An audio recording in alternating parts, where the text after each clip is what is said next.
मोदींची महत्त्वाकांक्षी योजना असलेली उडान ही योजना आता लवकरच प्रत्यक्षात सुरू होणार आहे। यामुळे महाराष्ट्रातल्या 5 शहरांमधून तुम्हाला रास्त दरात मुंबई, पुणे आणि हैदराबाद अशा 3 शहरात विमानाने प्रवास करता येणार आहे। 1 तासाच्या विमान प्रवासात पहिल्या 50% जागांसाठी तुम्हाला फक्त 2,500 रुपये मोजावे लागणार आहेत। नाशिक, कोल्हापूर, सोलापूर, नांदेड आणि जळगाव राज्यातून या 5 शहरांची यासाठी निवड केली गेली आहे। येत्या सप्टेंबरपर्यंत या ठिकाणाहून ही विमान सेवा सुरू होण्याची शक्यता आहे। राज्यात उन्हाचा कडाका चांगलाच वाढलाय। मराठवाडा आणि विदर्भात सूर्यनारायण अक्षरशः आग ओकतोय। महाराष्ट्रातल्या 24 जिल्ह्यांमध्ये तापमान 40 अंशांच्या वर गेलंय। नाशकात 40.3 अंश सेल्सिअस इतकं तापमान नोंदवण्यात आलंय, तर विदर्भात देखील उष्णतेची लाट पसरली आहे। नागपुरात 42 तर वर्ध्यात 42.8 अंश सेल्सिअस इतक्या तापमानाची नोंद करण्यात आली आहे। उत्तर महाराष्ट्रात देखील अलर्ट जारी करण्यात आला असून दुपारी 12 ते 3 या दरम्यान नागरिकांना घराबाहेर न पडण्याचं आवाहन करण्यात आलंय। धुळ्यात उष्माघातानं एका महिलेचा मृत्यू झालाय, तर आतापर्यंत या उष्णतेनं राज्यात 5 जणांचा बळी घेतलाय। बातमी राजकीय वर्तुळातून शिवसेनेच्या मंत्र्यांची काल रात्री मातोश्रीवरती बैठक पार पडली। या बैठकीत कर्जमुक्तीसोबतच आगामी निवडणुकांच्या मोर्चे बांधणीवरती चर्चा करण्यात आली।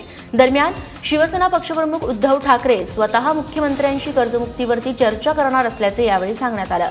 त्याचप्रमाणे भाजपच्या लोकप्रतिनिधींना तुलनेने जास्त निधी मिळतो याबाबत सेना नेत्यांनी बैठकीत नाराजी व्यक्त केली आहे। या संदर्भात शिवसेनेचे मंत्री आज मुख्यमंत्र्यांची देखील भेट घेणार आहेत।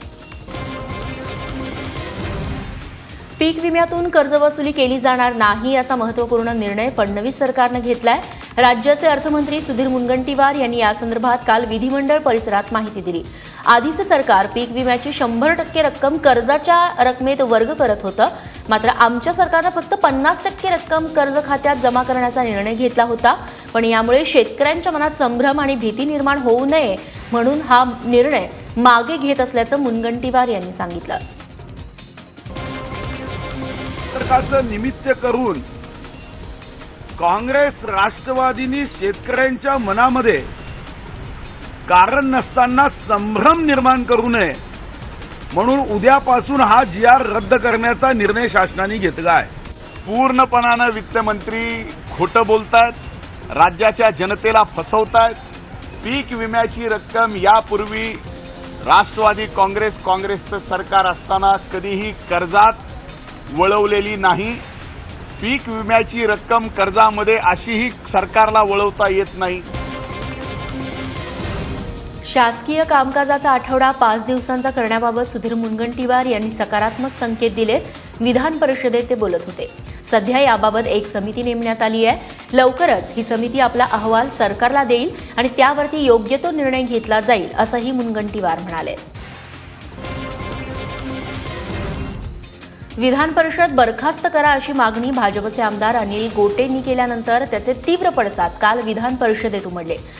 विधान परिषद बरखास्त करा ही मागणी म्हणजे सभागृहाचा अपमान आहे असं म्हणत धनंजय मुंडे यांनी गोटेंवरती निशाणा साधलाय, तर काँग्रेसने देखील यात आक्रमक पवित्रा घेतलाय। कोल्हापूर महापालिकेच्या अंदाजपत्रकीय सभेमध्ये पुन्हा एकदा बाहेरगावच्या वाहनांसाठी प्रवेश कर आकारणीचा मुद्दा समाविष्ट करण्यात आलाय। यामुळे पालिकेच्या महसुली उत्पन्नात सुमारे 15 ते 20 कोटींच्या टोलवाढीची अपेक्षा आहे। कोल्हापूर शहरातील टोल विरोधी आंदोलन संपूर्ण राज्यात गाजलेलं होतं। या आंदोलनामुळे अखेर शहराअंतर्गत होणारी टोल आकारणी रद्द करावी लागली होती। दरम्यान पुन्हा एकदा याच सत्ताधाऱ्यांनी मागच्या दारानं टोल आकारणी करण्याचा निर्णय घेतलाय। त्यामुळे काँग्रेस राष्ट्रवादी विरोधात वादाचं काहूर माजण्याची आता शक्यता आहे। विरोधकांच्या संघर्ष यात्रेचा आजचा 3रा दिवस आहे। दरम्यान संघर्ष यात्रेच्या 2ऱ्या दिवशी वर्ध्यात विरोधकांनी सेवाग्रामला भेट दिली। सुरुवातीला गांधी आश्रमाला भेट देऊन नंतर पवनार येथील विनोबांच्या आश्रमालाही भेट देण्यात आली। यावेळी पृथ्वीराज चव्हाण, राधाकृष्ण विखे पाटील, जितेंद्र आव्हाड, हर्षवर्धन पाटील यांच्यासह इतरही आमदारांचा समावेश होता। यावेळी या आमदारांनी तिथं पिठलं भाकरीवरही ताव मारला। शेतकऱ्यांच्या कर्जमाफीसाठी विरोधकांनी काढलेल्या संघर्ष यात्रेत नितेश राणे देखील आता सहभागी झालेत। दरम्यान तिवसाच्या सभेत नितेश राणेंनी भाषणही केलं। यावेळी नितेश राणेंनी भाजप सरकारवरती टीका करताना शिक्षण मंत्री विनोद तावडेंवरती हल्लाबोल केला। काही दिवसांपूर्वी नारायण राणे पक्षावरती नाराज असल्याची चर्चा होती, मात्र आता नितेश राणे संघर्ष यात्रेत सामील झाल्याचं समजतंय. आपल्या खासगी गाडीनं रवींद्र गायकवाड दिल्लीत दाखल झाल्यानंतर त्यांनी आता अटकपूर्व जामिनासाठी तयारी सुरू केली आहे. एअर इंडियाच्या कर्मचाऱ्याला मारहाण केल्याप्रकरणी त्यांच्यावरती गुन्हा दाखल करण्यात आलाय. या प्रकरणी अटक होण्याची शक्यता लक्षात घेता त्यांनी या हालचाली सुरू केल्या आहेत. काल शिवसेनेच्या खासदारांनी लोकसभा अध्यक्षा सुमित्रा महाजन यांची भेट घेतली आणि या प्रकरणात रवींद्र गायकवाड यांना दिलासा देण्याची विनंती केली. तर दुसरीकडे एकाच आडनावामुळे कुणाला कधी आणि कुठे फटका बसेल सांगता येत नाही. लातूरचे खासदार सुनील गायकवाड यांना देखील काही असाच अनुभव आला. नवी मुंबईतल्या एपीएमसी मार्केटमध्ये हापूस आंब्याच्या 60,000 पेट्यांची बंपर आवक झाली आहे. मार्च संपत असतानाच एवढ्या मोठ्या प्रमाणात आंबा आल्यानं हापूसचे दर कमी झालेत.